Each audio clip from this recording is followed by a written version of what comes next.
അതിപ്രശസ്തവും പുരാതനവുമായ ഈ ക്ഷേത്രം ചെങ്ങന്നൂരിൽ നിന്നെത്തിയ 2 ദേവിമാരുടെ ഐതിഹ്യ സങ്കല്പത്തെ അടിസ്ഥാനമാക്കിയുള്ളതാണ്. ആ ഐതിഹ്യം ഇങ്ങനെയാണ്. ചെങ്ങന്നൂരിൽ അധിവസിച്ചിരുന്ന ഒരു ബ്രാഹ്മണ കുടുംബം, അവരാരാധിച്ചു വന്ന 2 ദേവിമാർ. ബ്രാഹ്മണ കുടുംബം അന്ത്യത്തിരിക്ക് പോലും വകയില്ലാത്ത രീതിയിൽ ക്ഷയിച്ചപ്പോൾ 2 ദേവിമാർ 2 ദേവന്മാരോടൊപ്പം അവിടെ നിന്നും ഇറങ്ങി അറയ്ക്കൽ മലമേൽ മലയുടെ അടിഭാഗത്തെത്തി.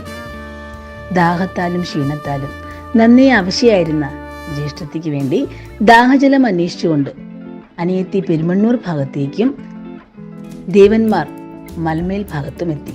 തീരെ അവശയായിരുന്ന ജ്യേഷ്ഠത്തിക്ക് മുന്നിൽ പ്രത്യക്ഷപ്പെട്ട ഒരു കുറത്തി തൻ്റെ കയ്യിലിരുന്ന കൊയ്ത്തരിവാൾ കൊണ്ട് ഒരു കുളം കുഴിച്ചു.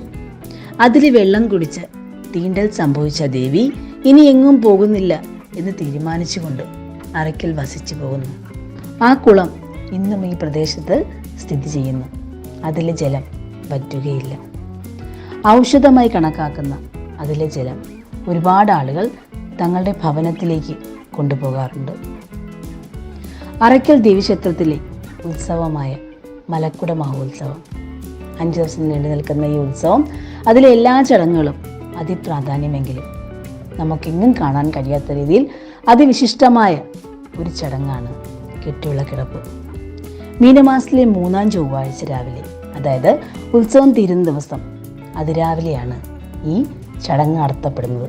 കെട്ടുവിളക്കിടപ്പ് അതിനോടൊപ്പമാണ് അമ്മയുടെ തൃക്കൊടി, സ്വർണ്ണ വിഭൂഷിതമായ അമ്മയുടെ ചൈതന്യം വിളിച്ചോതുന്ന, അമ്മയുടെ സാന്നിധ്യം അറിയിക്കുന്ന തൃക്കൊടി അമ്പലനടയിലേക്ക് പ്രവേശിക്കുന്നത്. വർഷത്തിൽ ഒരിക്കൽ മാത്രം ഭക്തജനങ്ങൾക്ക് കിട്ടുന്ന ദുർലഭ നിമിഷം.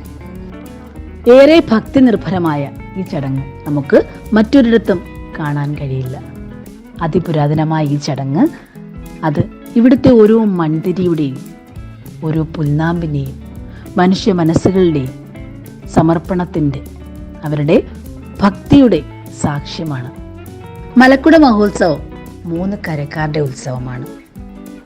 ഇടയം, അറയ്ക്കൽ, തേവർത്തോട്ടം എന്നീ കരയിലെ ജനങ്ങളാണ് വ്രതാനുഷ്ഠാനങ്ങളോടുകൂടി ഈ ഉത്സവം കൊണ്ടാടുന്നത്. ചൊവ്വാഴ്ച രാവിലെ 2-2:30 മണിയോടെ കെട്ടുവിളക്ക് ഓരോ കരയിൽ നിന്നും പുറപ്പെടും.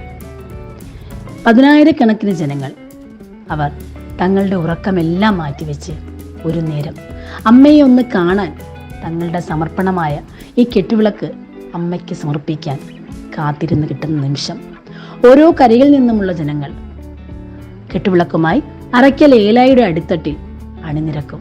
3 കരയിൽ നിന്നുള്ള കെട്ടുവിളക്കുകൾ അറയ്ക്കൽ ഏലായുടെ അടിത്തട്ടിൽ എത്തിയതിനു ശേഷം അവിടുത്തെ കരപ്രതിനിധികളുടെയും ഭാരവാഹികളുടെയും ഒക്കെ സാന്നിധ്യത്തിൽ കളത്തട്ടിൽ നിന്നും അമ്മയുടെ തൃക്കൊടി എഴുന്നള്ളിപ്പ് ആരംഭിക്കുകയായി. ചുറ്റും ചെണ്ടമേളങ്ങൾ, ആർപ്പുവിളികൾ, അമ്മയോടുള്ള ഭക്തിഭാവം നിറഞ്ഞ ഹൃദയങ്ങൾ. ഈ കെട്ടുവിളക്കിന്റെ കൂട്ടത്തിൽ മറ്റൊരു വിളക്കായി ജ്വലിക്കുന്ന ദീപമായി അമ്മയുടെ സാന്നിധ്യം. നമുക്ക് അമ്മ നമ്മോടൊപ്പം നടക്കുന്നതായി തോന്നും. അവിടെ നിൽക്കുന്ന ഓരോ ആത്മാവിനും പുണ്യം പകരുന്ന കാഴ്ച നമുക്ക് വേറെ എങ്ങും കാണാൻ കഴിയാത്ത കാഴ്ച.